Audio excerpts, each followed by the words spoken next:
안녕하세요. 드론 탐험가입니다. 오늘은 매뉴얼이 하지 말라는 곳에 세계 최초의 360도 드론 안티그래비티 A1을 직접 집어넣어 봤습니다. 360도 촬영이 실제로 무엇인지, 그리고 폐건물 같은 극한 환경에서 어떤 결과가 나왔는지 폐건물 탐험가의 관점에서 솔직하게 전해드리겠습니다. 기존 드론은 카메라가 한 방향만 봅니다. 탐험 비행에선 장애물이 어디 있는지 확실히 인지하고 움직여야 하는데 매번 어디에 무엇이 있는지 파악해야 해서 촬영 중에도 카메라를 자주 움직일 수밖에 없습니다.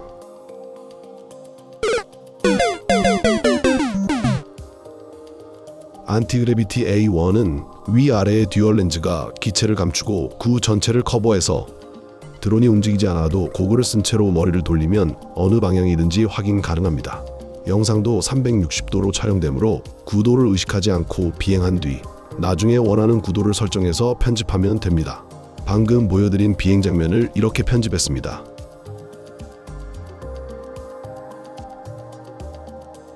그리고 안티그래비티는 고글의 완성도가 아주 높습니다. 우선 고글의 앞에도 화면이 있어서 조종자가 보는 장면을 다른 사람도 바로 볼 수 있고, 고글을 썼을 때 GUD가 실제로 비행하는 듯한 느낌을 줍니다. 조종석에서 보는 계기들은 제일 중요한 정보가 가운데에 나오고 나머지 정보가 주변에 배치되는데, 안티그래비티 A1은 여객기 조종석의 PFD와 유사한 방식으로 HUD를 구현했습니다. 특히 항공기의 자세를 보여주는 버드가 있어서 직관적으로 드론을 조종할 수 있습니다.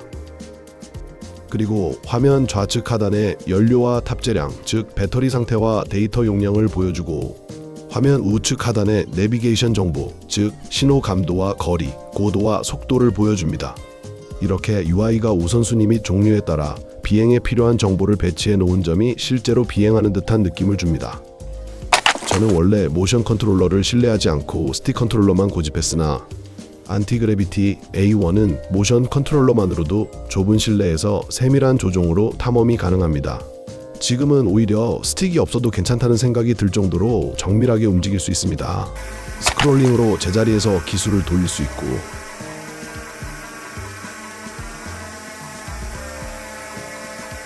이 착륙 버튼으로 제자리에서 상승 하강이 가능합니다.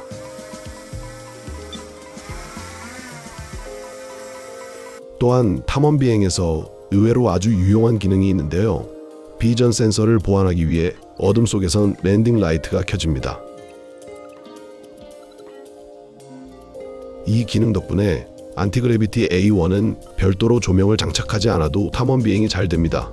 실제로 어둠 속에서 비행하는 동안 비전 센서가 꺼지는 경우가 거의 없고 안정적이었습니다. 다만 저처럼 장애물 센서를 끄고 스포츠 모드로 좁고 어두운 곳에서 비행하는 것은 안티그래비티 A1의 안정성을 보여드리기 위함이고, 초보자들이 하기엔 어렵습니다. 이것은 관광지에서 아주 중요한 점인데요. 안티그래비티 A1은 센서 드론의 형태를 갖고 있어서 기존 FPV 드론보다 조용합니다. 사람이 많은 관광지에서도 조금만 상승하면 소리가 거의 안 들리기 때문에 주변에 어그로가 끌리지 않고 편하게 비행할 수 있습니다. 또한 기체 무게가 기본 배터리 250g, 고용량 배터리 291g이어서 고글과 조종기, 추가 배터리까지 모두 챙겨도 가볍고 부담이 없습니다. 또한 최대 비행 시간이 기본 배터리 24분, 고용량 배터리 39분으로 제가 평소에는 배터리를 3팩 사용하는 탐험 비행에서도 안티그래비티 A1은 고용량 배터리 1개로 탐험을 마칠 수 있었습니다. 저는 예비 연료 차원에서 항상 5분 이상의 채공 시간을 남겨두고 착륙하는데요. 안티그래비티 A1은 기존 드론과 달리 비행 시간이 훨씬 길어서 짧게 끊어서 탐험하고 돌아오던 습관을 바꿔야 할 정도입니다. 배터리 허브의 특이한 점은 휴대할 때는 2팩만 들어가지만 충전할 때는 이렇게 배터리 3개를 꽂을 수 있습니다.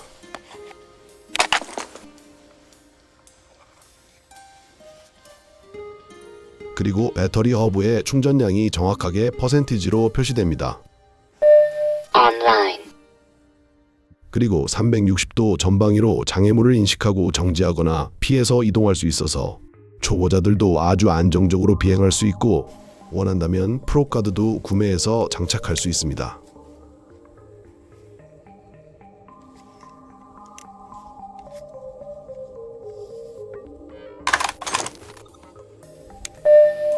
High impact reactive armor activated.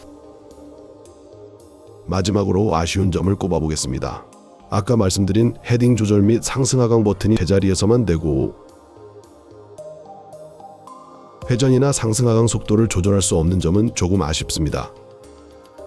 또한 고글의 신호 감도가 좀 약한 편이라 특히 사람이 많은 곳에서는 생각보다 멀리 가지 못합니다. 스틱 컨트롤러가 없는 점은 여름에 출시될 예정이니 기다려볼 만합니다. 그리고 이건 모든 360도 캠의 한계인데 위아래의 렌즈가 찍는 화면을 합치다 보니 근거리에선 부자연스러운 장면들이 연출되기도 하고 8K로 촬영해도 기존 카메라의 4K보다 화질이 떨어지는 단점이 있습니다. 정말 오랜만에 등장한 새로운 드론으로 요즘 360도 탐험 비행을 다니고 있는데요.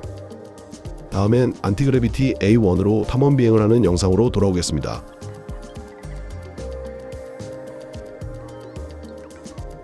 시청해주셔서 감사합니다.